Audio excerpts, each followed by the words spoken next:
I wasn't supposed to be there. She didn't invite me, didn't mention it until the last minute, and only told me because I overheard her on the phone saying, "No, he's not coming. It's just me." That was last Friday. I was in the hallway, fixing the ceiling vent that never stops rattling, when I heard her voice, calm, elegant, a little too cheerful for someone who leaves dishes in the sink for days. She was getting ready, curling her hair in the bathroom mirror, talking like I didn't exist. Like I was some roommate she tolerated. My stomach tightened. So I asked, not aggressively, just a quiet, "What's the event tonight?" She froze. That half-second pause before she said, "Oh, it's just a quick work thing. One of those formal dinners. Very corporate. Very boring. You wouldn't enjoy it." Then she slipped on that black dress I hadn't seen in a year. The one she wore when she wanted to make a statement. Hair perfect. Heels like knives. Lipstick 2 shades too bold for corporate and boring. So yeah, I followed her.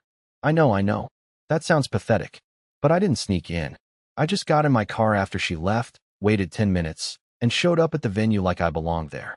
She told me once where her boss likes to host these things. A members-only rooftop club with floor-to-ceiling glass and tiny desserts you eat with gold-plated forks. I walked in without saying a word. No drama. No accusations. Just walked in, scanned the crowd, and found her in seconds. And the second she saw me, her smile vanished. She was standing beside her boss, flanked by a few sleek-looking co-workers in expensive suits. She looked like she belonged in a magazine. I looked like I'd just come from a gas station. But I didn't care. I walked straight to the bar and stood there. She didn't come over. She didn't even acknowledge me. For 40 minutes I stood in that room like a ghost. She avoided eye contact, laughed a little louder, touched her colleague's shoulder, whispered into someone else's ear. Her entire body language screamed one thing: he's not with me. No one greeted me. No one asked who I was. I watched her from a distance, trying to convince myself it wasn't what it looked like, but I've been ignored before. This was different. This was deliberate. So I left. Quiet. No text. No confrontation. I took the elevator alone, walked past a row of luxury cars, got in my rusted old Toyota, and sat there gripping the steering wheel with shaking hands.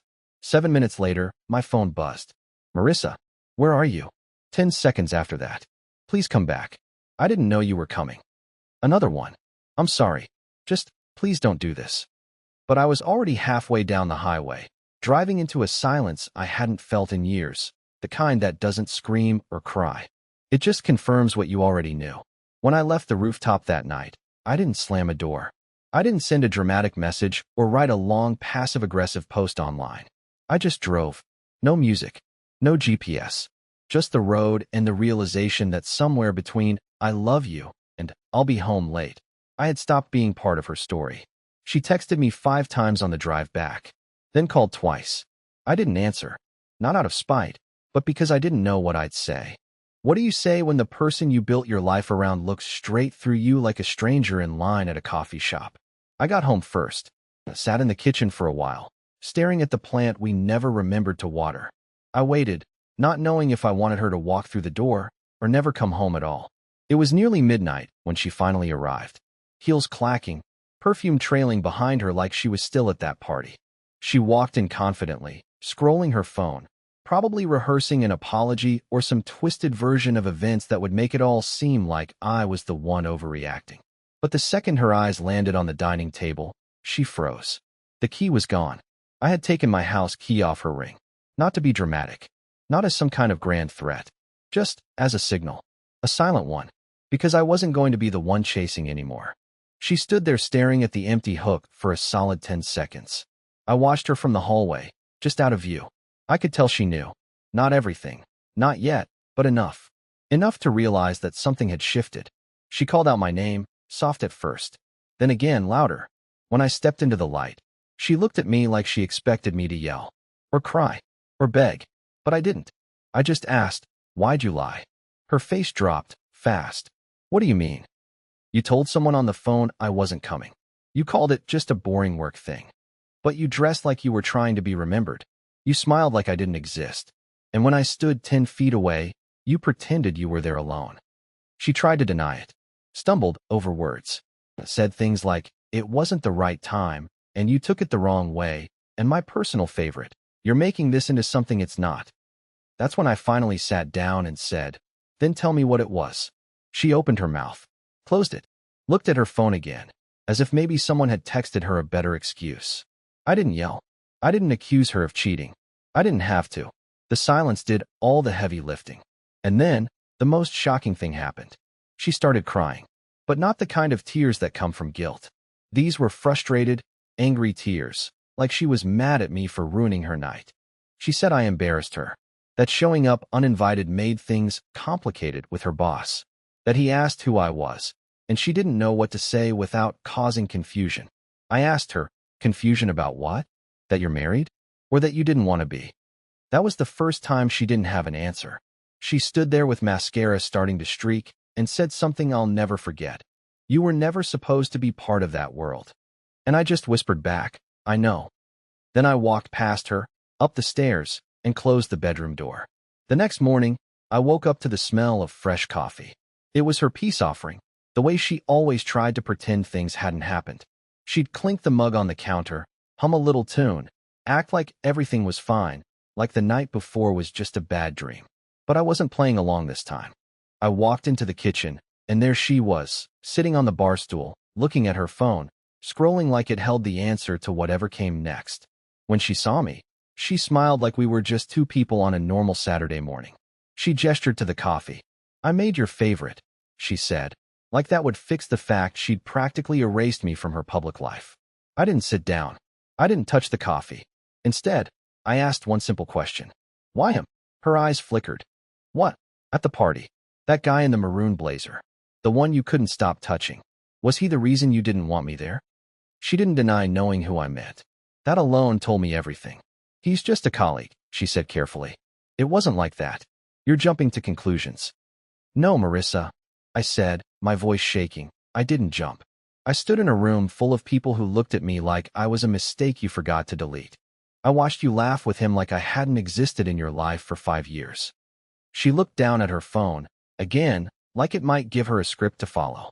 But I was done being polite. "You said I don't belong in that world," I continued. "And maybe you're right. Maybe I don't fit your polished new image. But don't pretend I'm imagining the way you treated me last night." She stood up, hard. "You don't get it, Eldon. That night was important. I've been working for months to get into that circle, to prove myself. You showing up like that, you made it harder." I stared at her, stunned. "So it wasn't about me embarrassing you. It was about you fitting in with them." She hesitated. "That was all I needed. I stayed home when you asked. I supported you when you were working late. I made excuses to family when you stopped showing up to dinners. I even convinced myself that maybe I was being insecure. But watching you last night, that wasn't insecurity. That was clarity." She didn't say anything, just stood there with her lips pressed into a thin line, like she was trying to hold in words she didn't want to admit. So I gave her something else instead. I booked a hotel for a few days. "Don't worry, I'll be gone before dinner." That got her attention. "You're leaving?" "I need space," I said. "Real space. Not the kind where I pretend it doesn't hurt when you erase me in front of your entire company." She followed me down the hallway, trying to reason, trying to say it was all a misunderstanding, that she didn't mean for it to come across that way, that I was making a big deal out of nothing. But when I reached the bedroom, I showed her the suitcase. "Already packed. I'm not trying to punish you," I said, "but I won't stay somewhere I'm not wanted." She didn't try to stop me. She just stood there, arms folded, eyes full of a cocktail of emotions I couldn't even read anymore. Pride, fear, maybe even regret. As I walked out the front door, for the first time in years, I didn't feel like a ghost in my own life. The hotel wasn't anything fancy. A second-floor room above a dated pizza place with flickering hallway lights and a vending machine that ate quarters. But somehow, that crummy room felt more like home than the house I'd left behind. No silent judgments. No filtered smiles. Just me, the buzz of the ceiling fan, and the hollow kind of peace that follows emotional exhaustion. I hadn't planned to tell anyone what happened. I didn't want to make it public. But life has a way of dragging things into the light, especially when someone's been carefully painting over the cracks. It started with a call from my sister, Danica. She said she'd run into Marissa earlier that morning at a cafe near her office. Apparently, Marissa was acting totally fine, even smiled and said we were just having a little space to recharge. Danica said she looked almost relieved. like someone who dodged a bullet. I didn't know what to say. I didn't want to defend myself, and I wasn't ready to explain. So I said, yeah, something like that, and let the conversation die. But that's when the weird part began. Later that day, I got a text from a number I didn't recognize. Just 2 lines. You don't know me, but I know about Marissa and Derek. Thought you should know too. Attached was a photo. Blurry but clear enough. Marissa, sitting in what looked like a booth at a bar, her hand resting on the chest of the same guy from the rooftop event, maroon blazer and all. He had his arm around her waist. Her eyes were closed like she was laughing or whispering something. It wasn't professional. Not even close. I stared at that image for over an hour. Zoomed in. Zoomed out. Tried to rationalize. Maybe it was old. Maybe it was photoshopped. But deep down, I knew it wasn't. I knew. The way she acted around him. The way she dismissed me like I was bad press. It all added up. And then came the knock. Not at the hotel room. Back at the house. I'd gone back to grab some documents from the filing cabinet in our home office. I was hoping she'd be at work, but of course, she wasn't. She answered the door with that startled deer-in-headlights look like she'd seen a ghost. I walked past her without a word and went straight for the drawer. But then, barely a minute later, the doorbell rang. And he walked in. Maroon blazer. Tall. Arrogant posture. Derek. Marissa's eyes blew wide like she hadn't expected him to show up. Or maybe hadn't expected me to still be there. He looked at me, then at her, then back at me. No one said a word. Not for a good 10 seconds. Then he chuckled. A low, smug sound. So, this is awkward. I didn't move. I didn't yell. I just asked her, without turning around. Did you tell him I moved out? Or was this just a lucky coincidence? She said nothing. Absolutely nothing. That silence. It was louder than any confession. Derek raised his hands like he was trying to be the bigger man. Look, I didn't come here to start anything. I thought you'd be gone already. I finally turned to him. Trust me, so did I. He smirked again. But it didn't land like he wanted it to. Because Marissa suddenly stepped between us and said, in a brittle voice I didn't recognize, you need to go. Now. He looked confused. You said. I said go. Something had cracked in her voice. A kind of panic that wasn't there before. Derek stared at her for a second, then scoffed and walked out. When the door shut behind him, the silence between us was suffocating. I looked her dead in the eyes. How long? She didn't cry, didn't deny, just whispered. Since May. That was 5 months.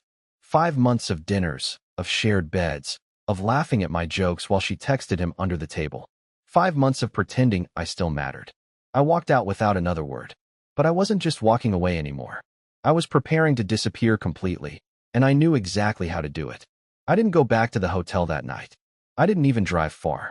I just sat in the parking lot of a closed garden center, watching the condensation build up on my windshield as my world continued unraveling. There's something indescribable about realizing you were nothing more than a placeholder in someone else's storyline, the dependable backdrop to their double life. I wasn't angry anymore. Not even heartbroken. I was something colder. Focused. I went through my phone and found exactly what I needed. 6 months ago, Marissa insisted we switch to a shared cloud drive, said it would streamline finances and household stuff. She even connected it to her work email. At the time, I thought nothing of it. Now, I opened the folder labeled Receipts and Statements and scrolled through backups she never deleted. That's when I saw them. Dinner reservations for 2 at places she never mentioned. Ride receipts to addresses I didn't recognize. One recurring drop-off at a luxury apartment complex across town. Not her office, not her gym, not anywhere she had a reason to be. My hands were shaking, but not from nerves. From clarity. She'd built an entire side life. Carefully, quietly, and I'd been financing pieces of it without even knowing. The next morning, I met with an attorney. A woman named Laurel. Calm, professional, sharp-eyed. I didn't even have to explain everything. Just showed her the receipts, the photo, the silence from the night of the party. She nodded slowly and said, if you want out, we can make this clean. But if you want her to feel it, we do it smart. I chose smart. We froze the joint account. I rerouted my paychecks. I moved all my personal documents into a lockbox. And most importantly, I called the landlord, because despite the house being in both our names, the lease renewal was coming up, and she'd forgotten to file the extension paperwork. I asked that they put it under my name only, effective immediately. The landlord agreed, citing recent inconsistencies with her rent contributions. I didn't ask questions. I just signed. Then came the final piece. That weekend, Marissa had her company's Fall Innovation Gala. Big event. All employees were required to attend with their plus ones. I knew she wouldn't bring me. She wouldn't dare. Not after everything. But I also knew something she didn't. Her firm's new legal consultant, the one they'd just hired to oversee partnership contracts, was someone I went to college with. Evan. We weren't close, but we'd stayed loosely connected on LinkedIn. So I sent him a message. I didn't give him the whole sob story. Just asked if I could be added to the guest list for the gala under a networking pretense. Evan didn't ask questions. He said sure. Told me to wear black tie and arrive early. Said he'd walk me in himself. And that's exactly what I did. I arrived an hour before the main program, got my name badge, and walked through the glass doors like I had every right to be there. The same way I'd walked into the rooftop party 2 weeks earlier. Only this time, I wasn't invisible. People greeted me, smiled, made small talk. Evan introduced me to 2 execs, then slipped away. I didn't have to look far to find Marissa. She was standing near the open bar with a glass of wine. In that same black dress from before, her smile perfectly curated, until she turned and saw me. She froze. Her smile faltered. And I swear this happened in slow motion, Derek walked up beside her and handed her another drink. She reached for it, still staring at me, and her hand trembled just enough to spill a drop down her wrist. I didn't approach. I didn't wave.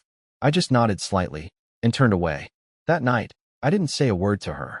I let her live in the tension, the confusion, the unraveling. Because now, she was the one being watched. She was the one out of place. And I had only just started. 2 days after the gala, Marissa showed up at my hotel. Not at home. Not with a text or a call. She came to the front desk, asked for me by name, and when I opened the door to my room, she looked nothing like the woman from that party. No polished smiles. No power walk in heels. She stood there in flats and a wrinkled cardigan, clutching her phone like it might fall apart in her hands. "I need to talk," she said. I didn't invite her in. I stepped out instead. We ended up sitting on a bench outside, next to a row of overflowing trash bins and a busted parking meter. Very on-brand for the state of our marriage. She didn't speak for the first full minute, just stared down at her hands, twisting the ring she no longer wore. Then she said, "I didn't think you'd actually come to the gala." I kept my voice flat. "You thought I'd stay in hiding while you paraded him around?" She flinched. "I didn't parade anyone. You didn't stop him from acting like your husband in front of your coworkers. Pretty sure that counts." She exhaled sharply. "You don't understand the pressure I'm under." There it was. The script. I almost laughed. "No, Marissa," I said. "You don't understand the damage you've done. You lied, you cheated, and you only started caring when it began threatening your image." Her voice cracked. "I never wanted it to get this far. It wasn't supposed to be." "What?" I interrupted. "Wasn't supposed to be real? Wasn't supposed to fall apart?" She shook her head, and for a second, I thought I saw guilt. Real guilt. But then came the line I didn't expect. "They're investigating him now." That made me pause. "What?" "Derek. Someone submitted an anonymous report to HR about his behavior with subordinates. Inappropriate relationships. Conflicts of interest. They've already called him in. And now they're asking questions about me." I said nothing. She stared at me with wide, furious eyes. "Did you do that?" I didn't answer. I didn't have to. Her breathing picked up. This could ruin my career. I tilted my head. "Kind of like how you ruined our marriage." She stood up, pacing now, her hands fluttering at her sides. "You don't get it, Eldon. You've always lived quietly. You don't care what people think. But I've worked for everything I have. I had to fight to be taken seriously. And one mistake, one stupid decision, and everything could fall apart." I stood too. "So, I was the mistake?" She didn't reply, and that silence told me more than words ever could. Before she could say anything else, I stepped back. "You should leave now." She froze. "Eldon, please. I'm not going to destroy your life, Marissa. You're doing that just fine on your own. But don't come here expecting sympathy, because the mess you made finally started staining your shoes." She didn't cry. I think she wanted to. But she just turned around, walked slowly back to her car, and drove off without looking back. As I watched her taillights disappear, I felt something strange in my chest. Not rage. Not grief. Relief. Because for the first time, She was no longer the mystery I couldn't solve. She was just another person who built her entire world on a lie, and finally ran out of people to believe it. 3 days after she showed up at my hotel, I got a message from one of her former coworkers. Not a close friend, just someone I'd met once at a barbecue years ago. His name was Kellen, and he used to be in Marissa's department before transferring. The message was short, casual even, but what he wrote made me sit up in bed. Hey man, not trying to stir anything, but word spreading. Your wife's name is coming up in the inquiry. Apparently, the company had opened a formal investigation after Derek was reported for misconduct. The anonymous complaint wasn't just about him. It mentioned a pattern of favoritism and inappropriate behavior involving senior staff and selected junior employees. Marissa was named, not directly at first, but enough people had witnessed the quiet moments, the after-hours drinks, the secretive conference room conversations. Marissa, who had once carefully controlled every detail of her image, was now becoming the center of whisper campaigns. And the worst part for her? No one was confronting her directly. They were just backing away. Her work friends stopped answering calls. She wasn't invited to the weekly team lunch. A big client presentation she was supposed to lead, handed off to someone else. I didn't feel victorious. Not really. Watching someone spiral isn't as satisfying as people think. But I did feel something else, like justice had a heartbeat. Not loud, not flashy, but steady. That weekend, I went home. Not to stay, just to pick up the rest of my things. The house was quiet. Her car wasn't in the driveway. For once, I didn't feel like I was sneaking through someone else's space. I packed slowly, methodically, taking only what was mine. I left the wedding photo on the mantel. Not out of sentimentality, I just didn't want it anymore. As I was locking up, I noticed something strange on the kitchen counter. A notebook. Open. Marissa's handwriting. Pages and pages of frantic journaling. Some lines scratched out so violently the paper had torn. I know I shouldn't have read it. I almost didn't. But curiosity is a cruel thing. She'd written about the party. The moment I walked in. The silence. The humiliation. Not mine, hers. She wrote that she felt exposed, like her carefully managed life had cracked wide open. She mentioned how Derek had started pulling away after that night. How HR had called her in. How she couldn't sleep. And near the end, one line stood out. He didn't scream. He didn't cry. He just left. And somehow that hurt worse than any fight we ever had. I closed the notebook and left it right where I found it. Later that night, I got a call. Unknown number. I answered it out of habit. It was Derek. His voice was sharp, defensive. He told me to stop interfering in things I didn't understand. Said Marissa was spiraling and that I'd made my point. I let him rant for a full minute. Then I said, calmly, I haven't done anything. Yet. He tried to sound threatening, but you could hear it. The desperation under his arrogance. His reputation was crumbling, and mine? I didn't have one to protect. That made me dangerous in a way he wasn't prepared for. I hung up on him mid-sentence. Marissa had tried to erase me from her new world. Now that world was rejecting her, one silent gesture at a time. And I wasn't finished. The official email came on a Wednesday. A quick, formal statement from the company Marissa worked for. She was no longer employed there. Mutual separation due to internal restructuring, it said. But I knew better. Everyone in her world did. Derek had been dismissed the week prior, and the fallout swept through their department like wildfire. Whatever empire they were building together collapsed in silence. Not with scandalous headlines, but with closed doors and cold shoulders. I didn't reach out. I didn't gloat. I didn't post cryptic quotes online or share lessons learned. I simply moved forward. 2 months later, I signed the lease on a small house 2 towns over. Nothing grand, but it had a little porch, a quiet yard, and a garage that didn't smell like mold. I furnished it on my own. Every item was something I chose. For the first time in years, the space I lived in actually felt like mine. I also started freelancing, consulting work with small manufacturing firms that needed logistics help. It was unglamorous, but steady, and most of all mine. I stopped waiting for someone else's version of success to define me. Then something unexpected happened. Her name was Betrayal. She worked at the community center where I volunteered twice a week, helping kids with homework and robotics projects. She wasn't flashy. She wasn't the center of attention, but she listened when people spoke.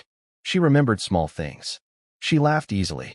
And when I told her, nervously, one night over takeout, that I had just come out of a wreck of a marriage, She didn't flinch. She just nodded and said, "You're allowed to start over." And so I did. It took time. A lot of it. Trust doesn't regrow overnight. But Brielle never asked me to be anything other than exactly who I was. And that, more than anything, healed me. I heard from Marissa once more. She emailed me a few months later. Said she was in therapy. Said she regretted how she handled everything. Said she hoped I was okay. I didn't reply. Not because I was angry. I wasn't. But because I had nothing left to give her. I had already given everything, and it had been thrown away like a receipt for something she never meant to keep.